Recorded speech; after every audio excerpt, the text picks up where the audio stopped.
go. Good day, ladies and gentlemen. Welcome to the FaithUp podcast. Right now, right here, direct and live. I'm about to let y'all know, introducing my boy all the way from the mother city. The boy that has been doing a lot of crazy stuff, traveling around the world, doing what he loves, from sports to cars to whatever you want to name it. The homie runs a weekly magazine called the Mother City Lumberjacks. He's a hip hop dude. He's an MC. He's a battle cat. He's just overall a dope human being that I've met in my endeavors of really just learning to chill with people. He's a white boy, so don't be amazed about that. I know some of y'all that like to hate on white boys. Get out of here. You know what I'm saying? To get out of here. So this is the first episode ever. Shout out to you. Shout out to you. Thank you for tuning in.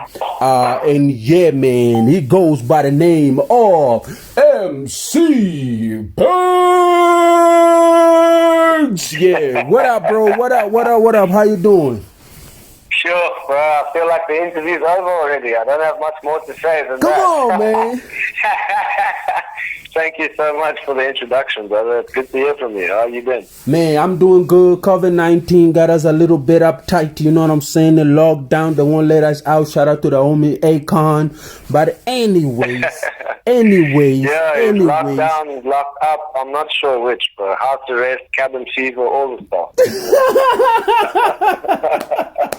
Yeah, bro. You know what they say, bro. In every single circumstances, you gotta make the best of it, right?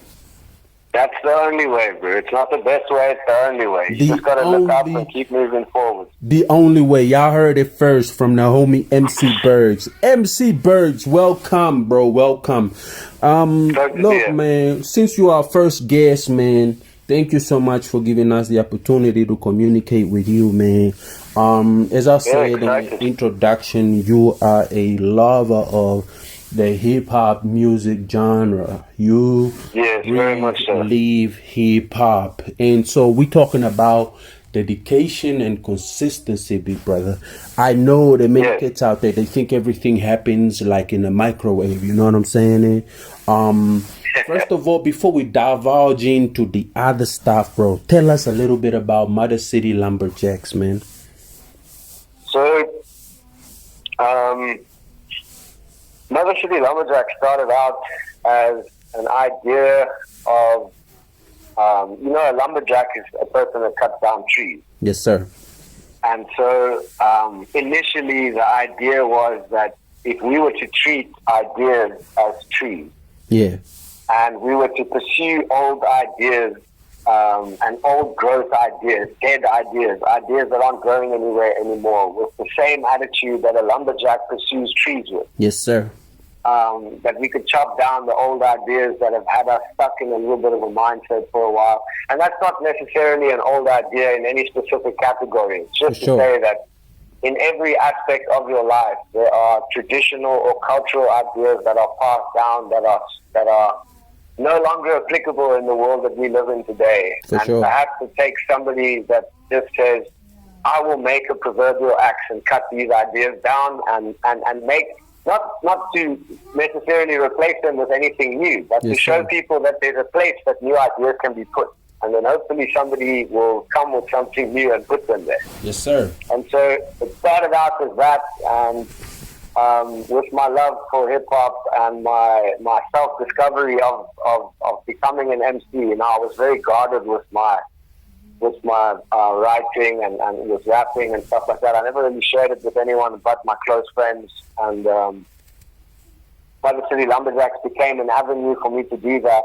And then the partnership that it's an organic partnership that we've managed to foster with DaFaith to be able to form the weekly cyphers and be in contact with grassroots level MCs all the way up to famous people that are, established artists and earning money and doing their thing. And so it's given us the opportunity to be exposed to the industry in a way where we can perhaps be the link between guys that need opportunities and guys that have opportunities. Yeah. And see that process. I mean, we just love people. Both my partner Win and myself. Win is known as the Beard to most people. Shout out to the homie, the Beard. Shout out to the Beard. The homie with the sauce. Yeah, bro, the cheese spread. By the way, people got to check out the cheese spread. If you haven't had it yet, then you haven't lived yet. Better make sure you go follow the Beard and you go get that cheese spread, man. He's got a whole lot of flavors going on. So yeah, myself and the Beard are both great socializers. We enjoy people. We enjoy music. We enjoy just vibing with good people. Bro. Yeah. There's so much to be absorbed if you just sit in good company and just share ideas and vibe with people. So we really enjoy that. And Mother City Lumberjacks has kind of become an avenue for us to be able to explore music, explore people, explore ideas. It's incredible. It's really incredible. Yeah. No, definitely, man. It's so blessing to hear something like that, man. We still got cats that are coming together thinking of ideas or creating new things and new avenues for people and for people to be to be educated in different ways, and also just to be loved by giving them a platform, you know what I'm saying? And I've seen that's what's up, because Mother City Lumberjacks always really post the faith's work. You guys always been instrumental in really spreading the word about what I do and what we do, what we're trying to bring across as from the moment that we really met. And I remember us meeting for the first time. That was at a Clash MC. That was a battle that was going on, kind of like an initiation thing. And I met you there. You did your thing. Like, you killed it, bro. You killed it and you murdered it. And I was like, jeez, man, I wanna meet this homie, but I just don't know what happened. I think I left or something like that. I think you had another show, bro. I don't know. I recall you maybe saying on the mic when you finished performing that you had another show to do. Yeah. That's what's up. You remember it clear. That's what real OGs do, you know. Yeah, no. So I had another show, and I was like, man, I wanted to get the homie's number, but God works in different ways, man, and we connected again at hip hop. At Good Open Fam. The Ready Decipher. Ready Decipher. There we go. The Ready Decipher, and you came with your wife, right? And correct. Yeah, she's my biggest fan, bro. You went in, and I was like, hey, man, what up? Like, can I talk to him when he comes out? She was like, yeah, I'm definitely, talk to the boy. And I was like, bro, if you don't know, bro, your stuff should be playing here. Like, you're supposed to be sending your vibes, man. and from there, it was history, bro. It was just history. And I love it about you, bro. So, dedication and just really consistency. What comes to mind when you hear these two words, bro? What does it tell you to be dedicated and be consistent? To me, dedication and consistency are almost like software programs. Yes, sir. They are very applicable tools when used correctly. But at the end of the day, they remain tools. It's the type of thing that you need to overlay onto a good foundation. There needs to be something underneath this dedication and underneath that consistency that matters in order to make that effort worth something. And so I find sometimes to dig a little bit deeper and find out who it is that you are and what it is that you want from life. Really, like not what. Oh, let's not get too distracted, okay? I would say that when I think about consistency and dedication in my life, I always try and find intent first. So I try and establish where is the requirement coming from and why do I need this consistency or dedication in place. And then once I have it rooted, when you have it anchored in something that's concrete and strong, then you never lose direction on that goal. Because it's anchored well. That's correct. Yeah. All right, man. I'm about to play a clip from you, bro. This is a clip of something that you're working on. Tell me what is this song about, bro? Okay, so there's basically, that song, I started off thinking to myself, I was like, what is my opinion of the current state of hip-hop? Yeah. And for me, I'm an old school cat. You know, I prefer guys that have got something to say. And one of the things I'm the biggest fan of is when I can listen to a song, sometimes 5 years after you heard it for the first time, you listen to a song and then you hear something and you're like, whoa! You know what I mean? You just catch it for the first time. There's like one bar that is in there that you understood a certain way. Yeah. And when you caught it, you were like, oh my goodness, there's a double or triple meaning. Yes, sir. Anyway, so my idea is that this track was my message to where hip-hop was at the time that I wrote it. Yeah. That I believe that penmanship has gone out the window. Yes, sir. You know, that people... there's almost a sense of primitiveness to the penmanship. You know, there's a sense of like the language is not complete. It's being used by ducks. Yeah. Yeah. and so me putting primitive penmanship out the pasture is kind of a way of saying I've had enough. I've had enough of listening to rap that sounds like crap. Yeah. And so that's kind of where the song came from. And I tried to write it in a way where the bars are not too heavy, but they're cleverly written, but they're accessible. So even to a person that's not really a hip-hop head, they could listen to the song and still be like, oh, I hear what he's saying and I get the message. Yeah. So it's a nice way of making an underground-sounding boom-bap hip-hop track that's accessible to people that might not always listen to hip-hop. True. I love the track, by the way, man. I'm excited. I can't wait for you to let the masses hear it. But anyways, they're going to listen to it a little later.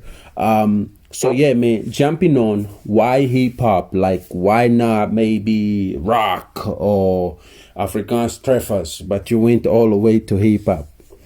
Well, it's kind of a strange thing. It's I have a very broad taste in music, actually. I listen to almost anything from classical music to Mongolian horns to Indian chanting music. Like I have quite a vast taste in music. But matter of fact, you traveled the world, so I wouldn't expect you to do any lesser. I will get into that a bit later. But so hip-hop for me is in a lot of ways, it represents a lot more than just a type of music. Yeah. You know, whereas other genres like pop music defines a genre of music and a style of dress and perhaps a few media trends that were associated. Yeah. And rock music are similar. I mean, each of these genres are going to have their own established idea and think that I might be saying things out of turn, but this is obviously just my perspective. Yeah. But I feel like hip-hop has a far deeper identity to it than just a representation of a style of music. Correct. And I always resonated with this idea that it has like an underdog message to it. Like there's a way, like Tupac had this line where the rose goes through the concrete. Yeah. You know? And I always felt a sense of identifying with that struggle of going through the concrete. Correct. You know, I come from a divorced family, and single mom that worked 2 jobs to put my brother in actual school, and you know, just going through a lot of those things, hand-me-down clothes, never getting new school shoes or anything like that. So you have this idea that you identify with the struggle of the upcoming underdog. For real. And I think hip hop tells that story so beautifully. Most definitely. And as a person that's always loved language and poetry and the idea of, I really enjoy reading other people's writing as well. It's not just, I don't just enjoy writing bars. Like I like reading other people's imagery because I have a great, like my imagination runs wild. If somebody's written something really well. Yeah. And so I feel if you take hip hop in its truest form and you let a little bit of yourself leak into it, then you can tell the most beautiful stories to people, or you can capture the most beautiful imagery of a struggle or a war or people coming together or a party or whatever it might be that you want to tell the story about. It just lends itself so well to that that sort of outlet. Yeah, you are a storyteller per se. You want people to hear a story that you want to present about something that can elevate, that can, just push you to be in a different type of plateau. Yes, I try to write from that perspective, so that when people listen to my work specifically, I mean, anyone that does listen to it, shout out, thank you very much. Yeah, shout out to him, man. I think I try to leave a layer cake for a listener, so that if you listen to the song a few times, you'll hear that there's a story at play, and that there's some characters in the story perhaps, and that there's activities that you can hear. So on the surface, it presents like there's just one story being told. But the more you listen to it, the more you start to understand that there's a part of each listener in the verse as well. So when the listener listens to it, that there's a part of it that resonates with them too. Yeah. And then that gives them an interpretation of my work that I didn't necessarily write. Yes, sir. And that's the most amazing thing for me about music, and especially with hip-hop and the way that hip-hop gets written and listened to. Yeah. There's like this magic connection that you have with people where they can take a piece of poetry that you put on a beat, and they can hear it from their perspective, even though you wrote it from your perspective. Yeah. I always like to tell people that, when people say, I got bars, man, I say, nah, man, if you ain't got no stanzas, you ain't a hip hop head, man. You gotta have stanzas, man. Bars are temporary, man, but stanzas, Shakespeare's vibes. You know what I'm saying? And that's the level. I mean, it's a beautiful thing, bro. When I'm listening to you and I'm being, just taken aback, like, yo, hip hop is so broad, it's so great, it's so powerful, and I think that. If I were to ask you, do you think the new generation, like your Lil Boats and your Lil Durks and your Lil all of those, what is your take on that? Like without shining them away, what is your take? Do you think that we have evolved so much that words don't matter anymore? Well, I have two different opinions on the situation. Be honest, bro. You gotta be honest. This is a platform where you speak your mind, bro. Straight up, my opinion is that people manufacture a lot of garbage these days, and you can hear that. And shots fired. No, dude, I mean, the thing is, like, garbage should be a byproduct of what you're doing. You know what I mean? Like, you live your life and you eat and you sleep and you... Can you repeat that line again? Garbage should be a byproduct of your life. It shouldn't be something that you manufacture. And so, to me, there's a lot of cats that are running around manufacturing garbage and putting it out there and comparing it to other garbage and saying that their version of the garbage is better than the other garbage and this garbage, that stuff. At the end of the day, dude, it all belongs on the rubbish dump, and once it's on the rubbish dump, you can't tell the difference between the one garbage or the other garbage. Oh my goodness. And I mean, I'm not saying that everybody's music is garbage. I think that you and I are specifically talking about the current trend of this mumble rap. Trend of music, Yeah, this mumble rap, Dixie. It's like ice cream music, Tekashi 6ix9ine is a great example of what's wrong with the music industry today. Thank you. I think it just shows you that, like, my name is BURGZ because my surname is Burger. My name is Chris. My friends call me BURGZ. I played rugby at a club, and there was 4 Chris's at the club. And so when you said Chris, everyone looks at you. So my nickname became BURGZ. You Chris, I'm Chris. Yeah, exactly. Yeah. So, but my rapper name or my artist name is my name that my friends call me at home. It's the name that my mom calls me sometimes. You know what I mean?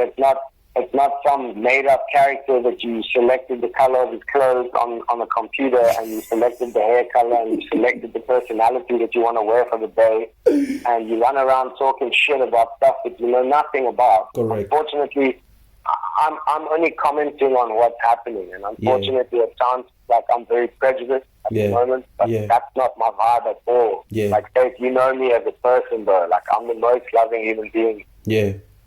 But my opinions are strong when it comes to things that I don't think belong around us. Yeah. And I don't necessarily resonate with some of the music that's being made.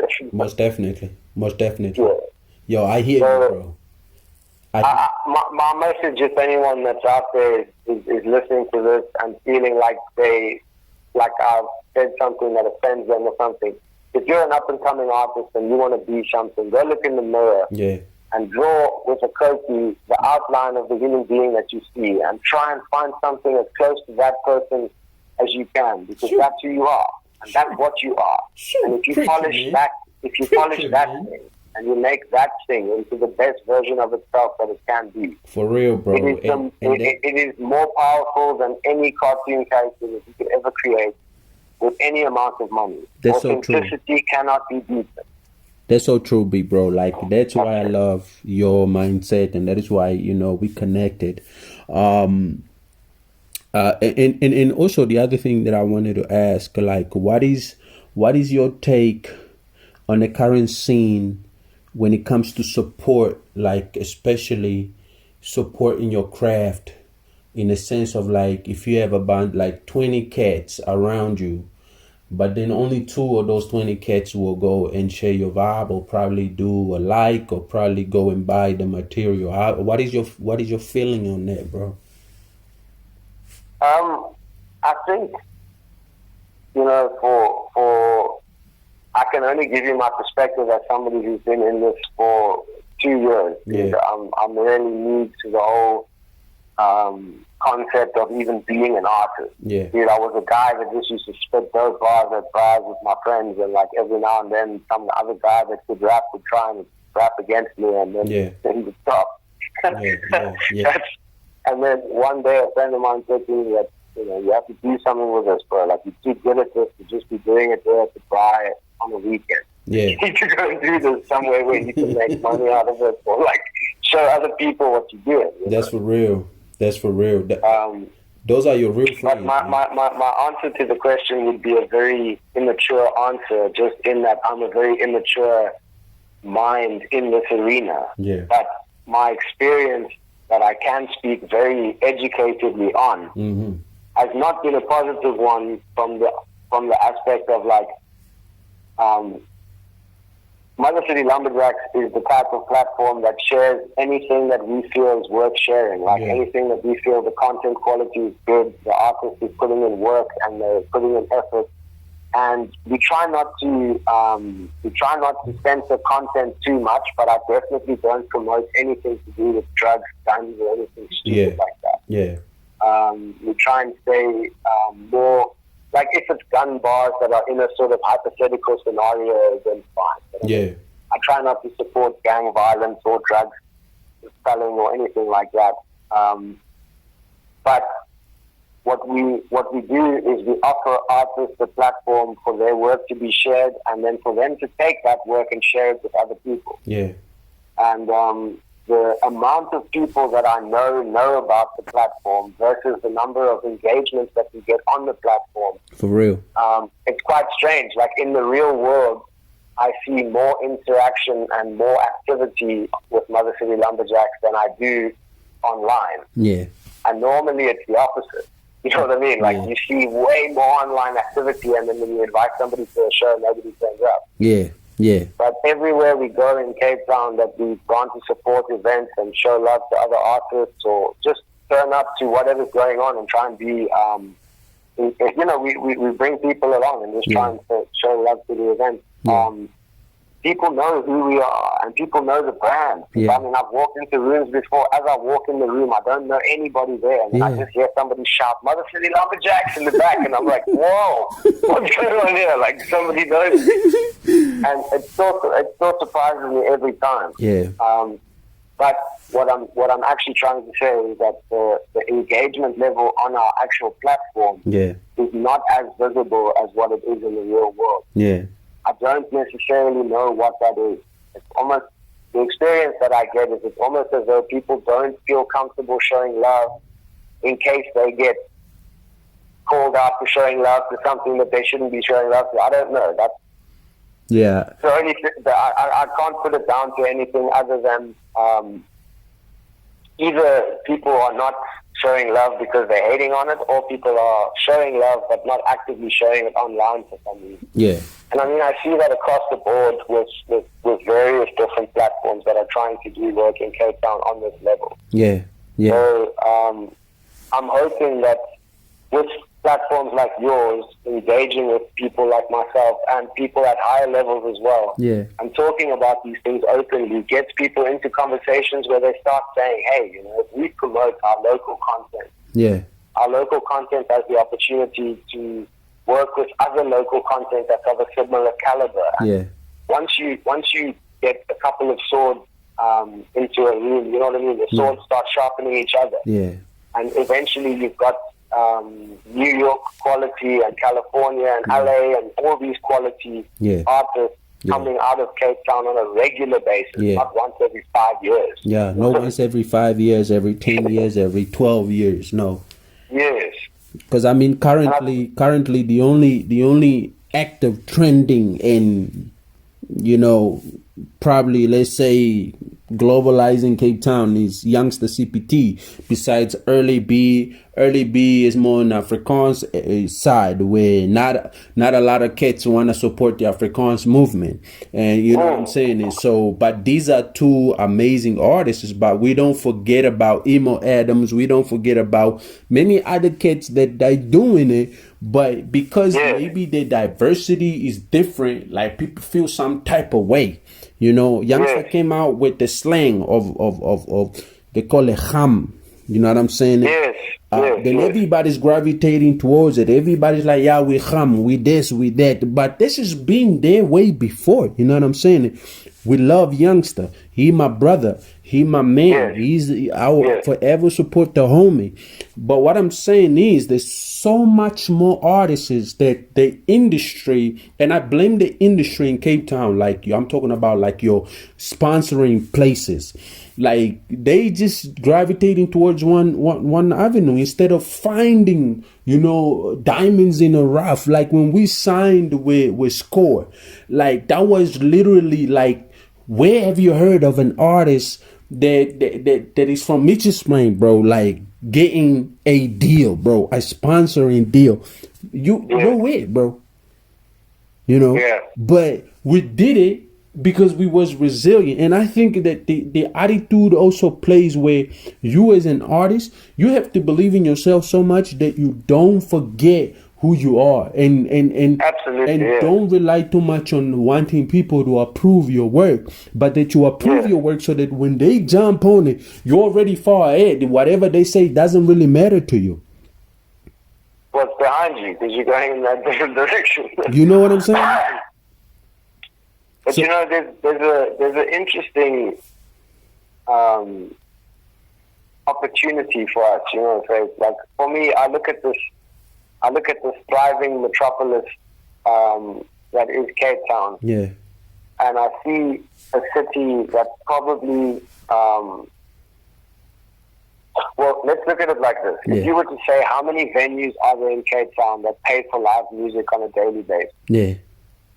If one was to be able to calculate how much money was being spent socially on a daily basis, now obviously lockdown's not a good time to do this calculation. For real. But say last year or 2019 for the year, one could find out surely somewhere what the annual spend was for high-ticket live performances in Cape Town. Yeah. And you could say, for argument's sake, that let's use a stupid number like 30 million rand was, or it's probably way more than that. Let's just it should be way more. Rand. So we're looking at the daisies, we're looking at the KFM, K-Day, whatever. You know, those are huge events. No, I know. I'm just trying to get a figure for an easy multiplication. Let's say, for argument's sake, that on a let's say on a monthly basis, 10 million rand is being spent. So 120 million rand was spent for the year of 2019. Yeah. we don't even have, or I don't necessarily know that we have people that are looking at what the demographic split is of that money. So how much of it went to house music, how much went to rap music, how much went to country, western, rock, all these different types of things. And sits down and says that the hip-hop industry, live music, performance sector is worth 53,000 Rand a month. Yeah. And we've got one artist that takes 50,000 Rand a month and the rest get 3,000 Rand to split. Yeah. So we need to look at this commercially and say to ourselves, how do us as artists, as a part of an industry, turn that 53,000 Rand a month category into a 530,000 Rand a month category, so that we can start earning some coins. Yes, sir. And I don't necessarily think that the answer to that question will lie anywhere in looking at what other people are currently doing. Yeah. Because if what other people are currently doing was the answer, then we wouldn't be having this conversation. Yeah. Yeah. And so my sort of approach to the opportunities that are available in Cape Town at the moment for artists is a little bit reverse engineered. Yeah. In that I would like to know what is the liquid capital available for artists to pursue, and how do we grow that pool? Yeah.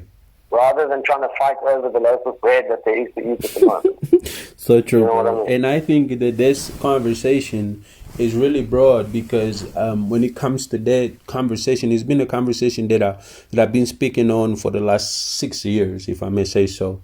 Like, well, sure. How do we know where the money is going? How do we, monetize that? Like, but then again, you got corporations that are run by these big cats.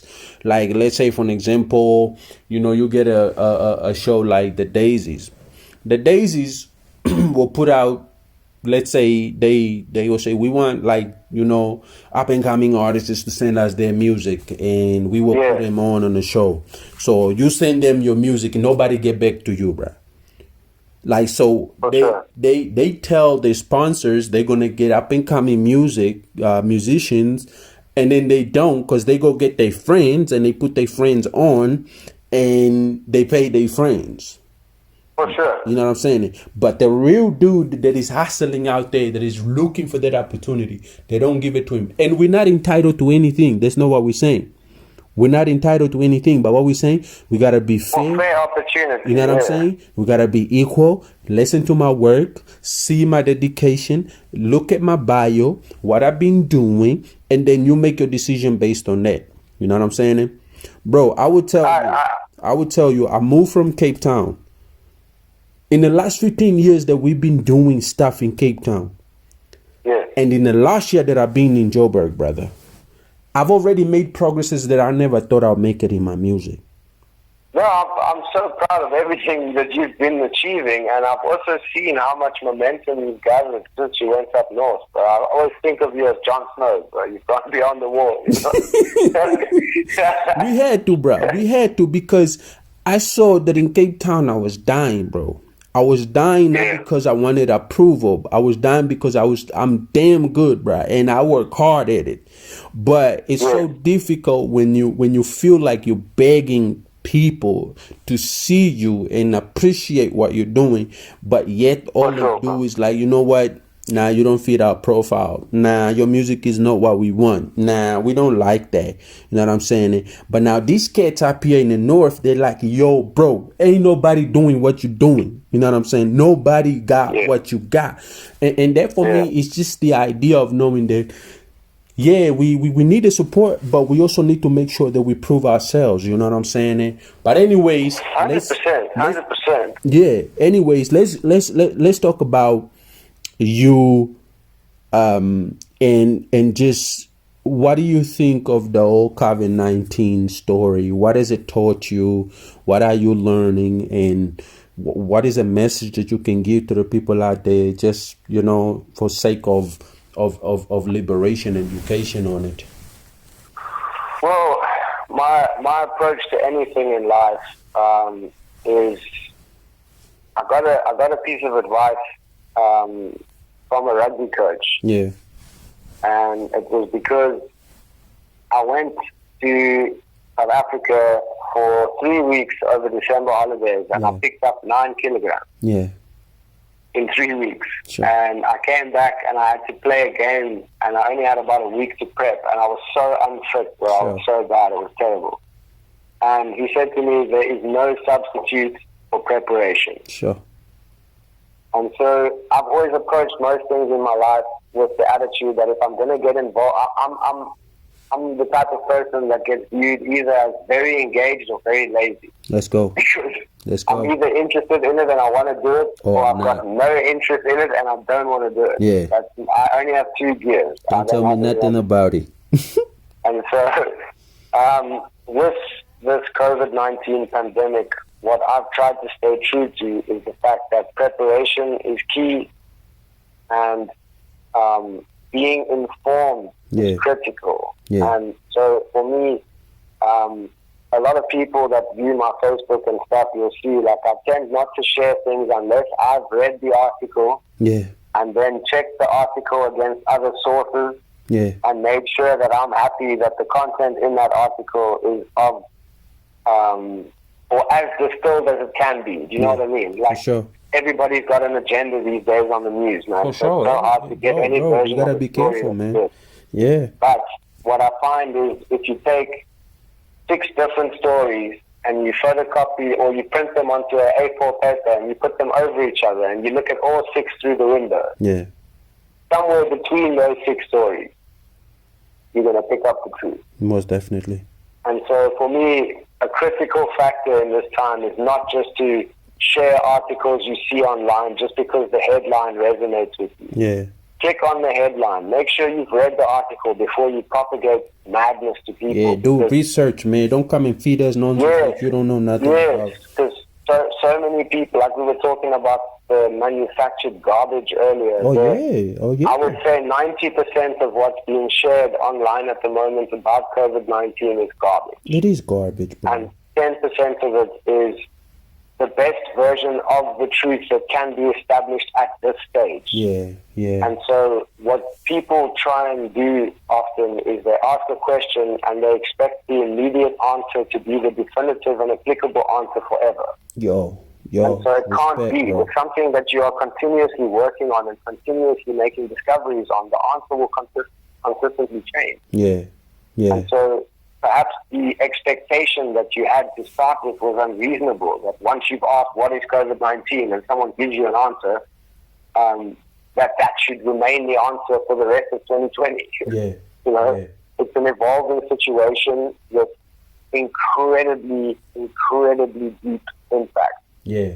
To see the world shut itself down, so to speak, is crazy. Like, we living in a time where the world stopped. Yeah.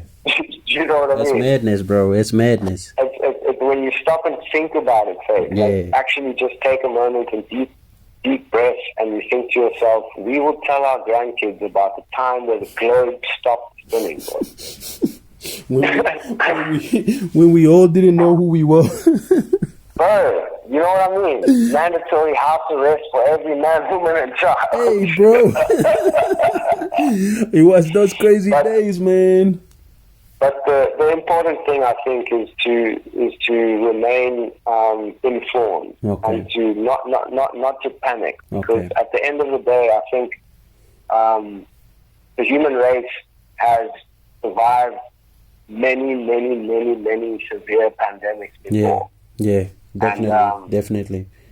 We've had, since, I would say, if you were to look at the history books since the Second World War, we've had a pretty calm period in history. If you take the last 75 years and you sort of look at what happened since the Second World War, the amount of technology that's been developed.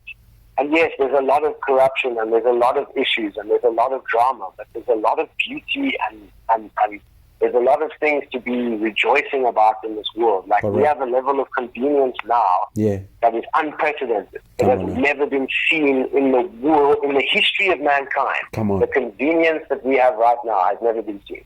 Sure, that's powerful. The access to food has never been seen. Sure, oh, come on. And so, yes, there are people starving, and yes, there are so many things wrong with the world right now. Yeah. But I think one of the things that I've been able to do during this period of lockdown and having more time on my hands is to really get back to basics of what are my neighbors doing? Yeah. Like, what are the people in my street doing? Yeah. Because it's so easy to join a cause online and pay R2 to save an African child. You know, that's bullshit.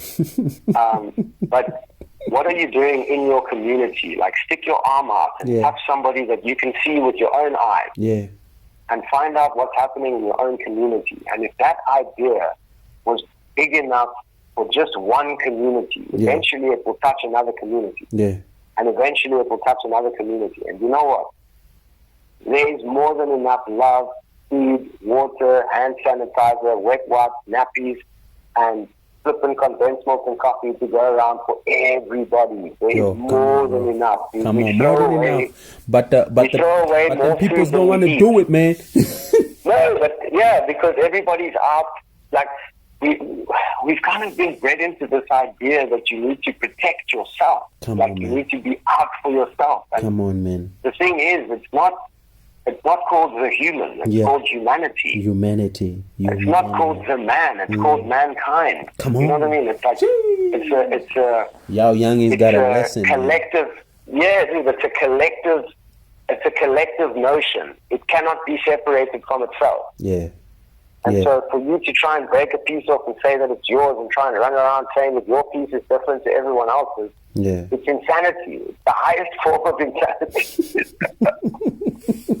You know, we are all in this together. I love the fact that you're really so passionate about it, you know, because it's very important. That's why I love, in the intro we said you're a great humanitarian, and you really just want to see everybody being in the same position.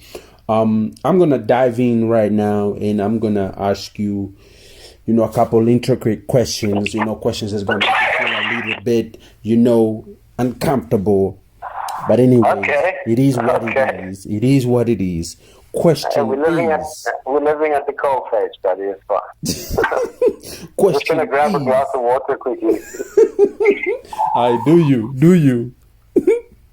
Okay, go for gold. Because question is, top 10 MCs, bro. Top 10 MCs. Yeah. on your. I know this is a tough one. In order of. I don't care. It's up to you. No, I'm going to give it to you in order of preference for the first 5 at least. Aye. So, my number one MC of all time, and this is not even a question for me. Okay. It's like people can say to you, the greatest warrior that ever lived, and some people will say Alexander the Great, and some people will say Genghis Khan, and you know, at the end of the day, I think this is an MC that will be spoken about like those people, and his name is Black Thought from the Roots. Let's go. So the consciousness, the lyrical content, the bars, just the unexplicable ability to deliver at a rate of knots for 20 minutes, bro. That guy can just deliver bars. So, Black Thoughts. Number 2, Method Man. Number 3, Cannabis. Number 4, Busta Rhymes. Number 5, Royce the 5'9". Let's go. Number 6, I'm going to have to just say, like, I've identified Method Man separately just because I love that dude. He's liquid. But for real. I'm going to chuck Wu-Tang Clan in as number 6 just because I've got love for each of those dudes in their own way. Yeah. And there's just too much. Like, if it was Wu-Tang Clan, I would just have to say one clan. Number 7 would be a homie called Dax. Aye, Dax. He's a new cat. I dig Dax. Yo, it's so good. He's a new cat, but there's a super depth to that guy, bro. So keep an eye on him. He's like the Johnny Depp of hip hop. And then number 10, I'm gonna go with the homie Charlie Clips. Charlie Clips. Okay. Charlie Clips. Yeah. Okay, the rebuttal man. Yeah. I hear you. That's beautiful, man. I know it's always tough to really, you know, give your top 10 because you'll probably have a bunch. Well, if you ask me tomorrow, I'll tell you a different top 10 apart from Black Thought. I hear you. Nah, but that's pretty close to the truth. That's pretty close to the truth, for sure. Yeah, I don't know. Definitely, bro. Right now is that moment in time where I want to test your skills, bro. Like, Sure. you got a 16 for us, man, because the peoples want to hear the 16 bars. Let's say 16 stanzas. So, I got something fresh that I wrote today, actually. Yes, sir. Let's go for it, man. Let me just scratch it out here. Y'all ain't ready for this, Okay. man. Y'all ain't ready for this. It's kind of just an ode to hip hop. It's kind of like, if you were to ask me what this was, I would say BURGZ's opinion on things right now. Yes, sir. So, see most of these new MCs shadow boxing, propagating obnoxious doctrines to the boxed in. I just watch the clock spin. Spaceship landed, so I hopped in. Universal leaders came for blood, but I stopped them. Round table with the top 10 discussing options. Blood clots forming knots due to the lack of oxygen. Got my brainwave fluctuations below optimal. With nosebleeds, I'm redeeming logic in the quadrant. Old school products in my squadron. Loyalty and trust over royalty and dust. Pot of boiling oil for you disloyal mutts. I got seasoned heathens. Jeez. Over culture vultures trying to sculpture on the weekend. My mutants loathe useless trolls trying to scoop for gold where the ruthless roll. My crew boots and bones. See, the roots of clones won't take in the soil. Jeez. We on that John Jones, disqualified for beating your boys up. BURGZ commandeered the armored shields. I got my boy CJ heating the coils up. Ow. Rocket launching. See, we don't seek and destroy much, but I'm relieving the demons so I can speak to your boy's gut. Yo. I'm tired of being deemed for my pale scales in the veiled theater. Come While on. what you sell fails to bring my ears to listen, my verse a precursor to nausea in your system. My exhales bellow like gale force winds in the winter. It's that Jon Snow expedition, but you're not equipped for this. You got no vision for the mission. In the Cape of Storms is where the shape was born. We generate waves that break upon the great beyond. Comparisons to face is where you take it wrong. Directional reference, then my face is gone. Sheesh. Mother City Lumberjacks. BURGZ, we out here. What's up? Truth, man. Truth, man. I always love the way you always come and write your words, man. You come with Muhammad Ali type jabs, you know what I'm saying? You be jabbing them people you be like, hey, I sting like a butterfly, but I'm still gonna, be beautiful like a bee, you know what I'm saying? I said that around, but anyway, you understand what I'm saying. And so, no worries, bro. So yeah, man, that was amazing, bro. That's crazy, man. What is your writing process, bro? How do you write? Well, is there like a ritual you do? Is there like a, you know what I mean? A psyche you put up before you write, or what do you do? Hey, bro, most people that know me know that I smoke blunts quite a lot, bro. Yeah.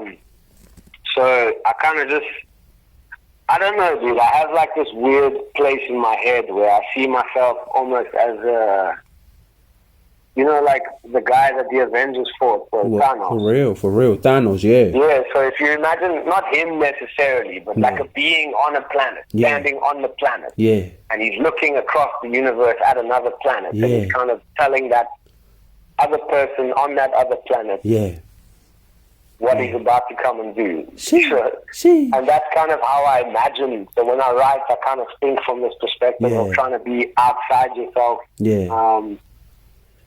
You're an explorer of writing and a scientific man of, visualizing what you wanting to tell the listener that is deeper than just Earth, is deeper than just now, is deeper than just tomorrow. This is futuristic, this is movie soundtrack movie stuff, It's not that ABC spaghetti stuff, you know what I'm saying? This is real food. This is stuff that will make you go and be like, yo, I'm ready. I'm ready for battle. I lace my boots up. I'm ready to go. I got my, you know what I'm saying? I got my scope ready. I'm ready to take somebody right now. Hey, bro, this is a beautiful a beautiful opportunity, man, to really sit down with you, to really just pick your brain and be able to know who BURGZ is and what BURGZ wanting to do. Matter of fact, you got a project coming up. We don't know when it's coming up, but we wanting to just you to, you know, if you can't, it's good. We're not even gonna bother about it. But what is it that we're gonna expect from you in this project that you are cooking up, like? Well, we got a few really, really nice surprises in the works, but I've been, you know, so careful with distributing music that I've created online, just because I'm so new to the growth process, and I knew that there would be well, I didn't know. It sounds almost like you know the future. I didn't know that. I was given very good advice. Yeah. And that advice was that the growth process is going to be exponential. Yeah. And so whatever you put out right now, by next year, it's going to sound like you didn't even make it. Yeah. And so a lot of artists come out at the age of, 20 or whatever, and then by the time they're my age, 36, they've got a whole history of content behind them that people can compare them to. Yeah. Whereas for me, I had this beautiful opportunity to just be whatever I wanted to be. Do you know what I mean? I didn't necessarily have to let a fan base or let anybody that was interested in that growth process, I didn't necessarily let that have to be a public thing. Yeah. But nonetheless, I've got an album in the works, and then I've got a project with some very, very high-profile South African hip-hop stars. Congratulations, bro. Yourself, too, one of those stars. Hey, shout out to my brother. Hey, thank you for jumping on a record, though. So I'm excited. I'm pumped for that record. I'm excited for people to really see the diversity that BURGZ got on it. And congrats on the album that is coming up. And we're excited. You better let us know once before you drop it so we can make a noise here on FaithUp. Yeah, just to comment on what you said there, bro. It's amazing to work with you, man, because you bring out like a completely different side of me. Like the beats that you send me and the stuff that we're working on. It's like the way that I connect with a part of myself. My go-to card is like rough, rugged, and raw. You know, I'm like, you know. Rough, rugged, and raw. Yeah, dude, that's my go-to card. Yeah. And I think with you, because you carry such a presence, bro, but you're such a gentle human being. Hey, and come on, man. Don't be guessing me up here.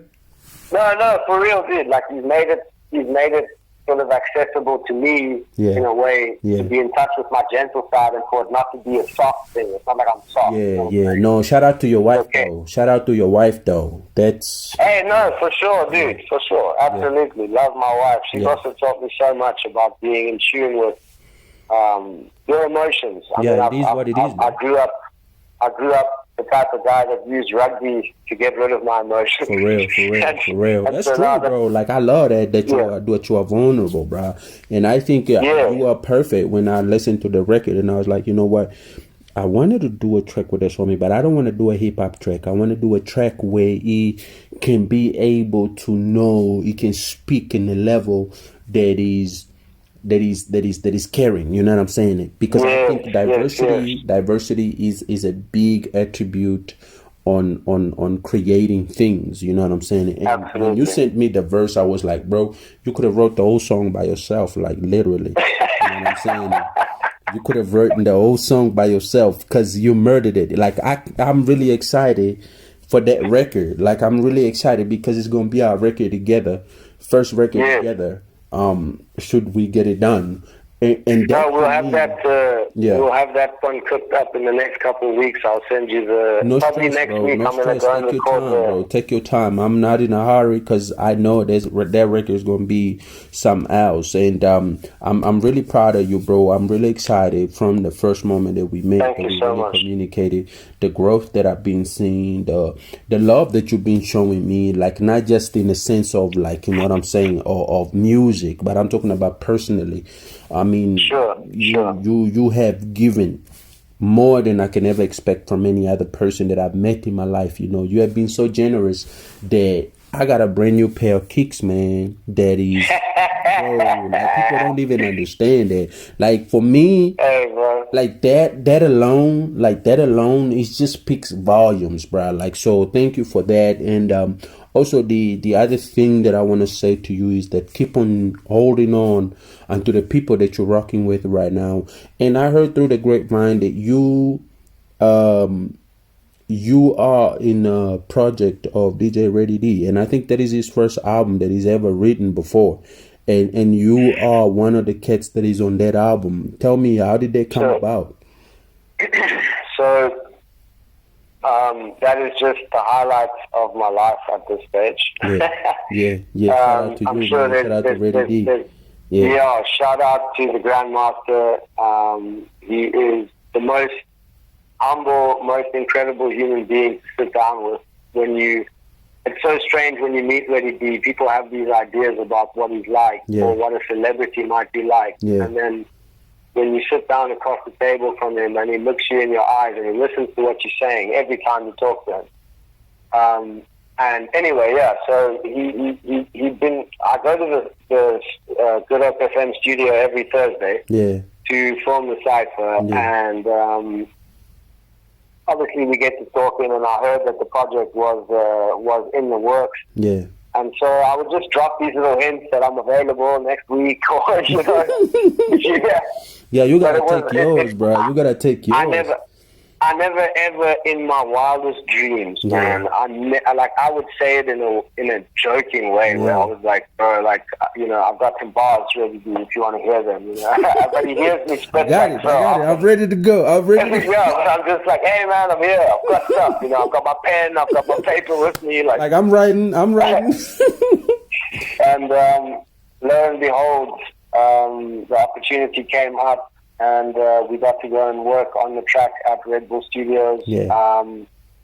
And it was, for me, fundamentally life-changing as an artist, as fresh off the boat as I am, to go and be in that environment and work with somebody that's in tune with the type of music that I love. And when you go into the studio with somebody that knows what they want and that they know how to guide you, man, I don't know, it was like so easy. I'm not saying easy. It was an incredibly overwhelming experience, but he made it so easy. Is what I'm trying to say. Like the level of groundedness that he brings to the table. Just gonna take a sip of water. And I got to see Jabulani Majola also record his track. Shout out to the homie Jabulani, man. He's making waves. Shout out Jabs. Hey, bro, I'm so proud of that cat. It's not even funny, dude. He's the homie right there, man. When I dropped my album, he was the one guessing everybody up. Like, yo, y'all gotta listen to the Faith, man. Like, I'm trying to get a hold of that cat just to get an interview with him. Like, his peoples is hiding him, man. Yeah, he's busy now, bro. I've tried to reach out to him myself, actually, and not had much luck. But big up to the homie, and I'm proud to see that people are making waves. Like he's an Afrikaner now, I heard. Hello, Lucy. Hello, I love it. It's really cool, bro. When he switches out from that, like, hello, Lucy, to like, blah, blah, blah, just dropping the dopest bars ever. You're like, whoa, what the hell is happening? What happened? What happened? No, and I tell you, as a guy that respects pen game, bro, like, I got mad respect for that dude. Yeah, no, he's amazing, man. He's amazing. Him and another dude called Lux Kent and King Smasher. These boys are too. Yes, bro. Sean Dion. Sean Dion. What's his name? Oh, yeah, Sean Dion. That's a homie. Yes, dude. Pen game deadly as well, and he's just the whole thing, bro. He's got the swag, he's got the look, he's got the vibe, everything. That's why I'm always saying, man, Cape Town is sleeping on great talent, man, and I'm telling you, these cats could have raised armies and armies, but just cause. But anyways, you know what we're gonna do, bro? We're gonna build Rome, bro. Yeah. And when people see Rome, then they'll know that they wanted it the whole time. That's for real, bro. That's for real. Most definitely. You know, I really I can go on for days to communicate with you. I mean, it's a blessing and an honor to really get some time from you and just really pick your brain. Definitely, this is not the first time, neither the last time this is gonna be a continuation. Definitely, we're gonna have to talk about more once the album comes out. Let us know, just so that we can be able to cover it and make sure that people go out there, buy it, and spread the love. Thank you, bro, for the opportunity to talk to you. Thank you for giving us your time. Thank you for saying, Faith, look, man, I'm ready to do this. And yeah, man, it's hey, bro, shout out to you as well for the opportunity, the platform, and for considering me for your first guest. I feel like I'm the first step on a ladder that's going to heaven, bro. Hey, you know what I'm saying?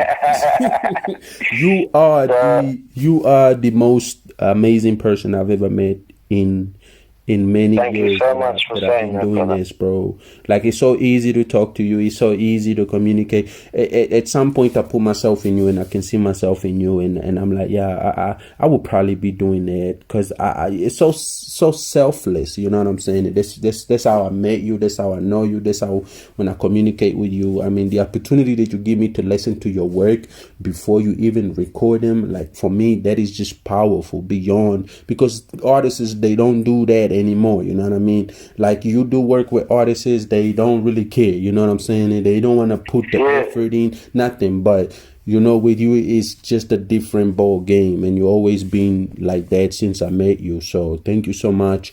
We wish you the best of the best. We wish you that you will be successful in everything that you are planning to do, everything that you have done, and also in your personal businesses that you got going on, that success will come, even in this time where we're fighting the pandemic situation, that it's just going to be able to enhance your skills and make you be a better human being that you are. So in that, we want to wish you the best of the best. We want to wish you success. We want to make sure that next time we talk to you, we're going to hear about incredible record breaks and all of that. So, yeah, man, bless you, honor you. Thank you so much for the opportunity to talk to you, bro. Thanks, brother. I will. Pass on my best to the family, please, eh? I will. Thank you so much for the love, bro. Let's keep going. Salutas. Salutas. Yes, sir. Later.